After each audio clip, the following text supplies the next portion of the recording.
Oreo chocolate খেতে খুব ভালোবাসে, কিন্তু এখন বেশিরভাগ ডাক্তারই সুগার বা বাইরের খাবার বাচ্চাদের দিতে বারণ করছে। আমি যতটা পারি বাচ্চাদের খাবার বাড়িতে বানিয়ে দেওয়ার চেষ্টা করি। এর জন্য কিছুটা বাটার গলিয়ে নিয়েছি এবং তারপরে একটু কোকো পাউডার আর একটু জাগরি পাউডার দিয়ে দেবো।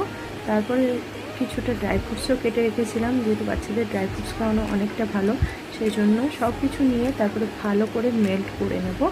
এরপরে একটা সুন্দর মোল্ড নিয়ে নেব, তাতে কিছুটা আমি একটু ঘি মাখিয়ে নেবো যাতে চকলেটটা উঠে যায় খুব সুন্দরভাবে সহজেই।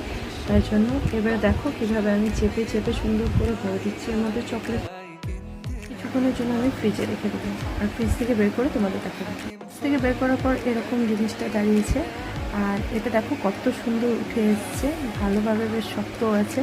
আর আমার এগুলো বাইরে একজনকে দেওয়ার ছিল, গিফট করা ছিল, তাই জন্য আমি ফয়েল পেপারে মুড়ে এভাবে ঠিক বানিয়ে নিয়েছি। তোমরাও এভাবে চাইলে অনেকদিন পর্যন্ত সংরক্ষণ করে রাখতে পারো। আর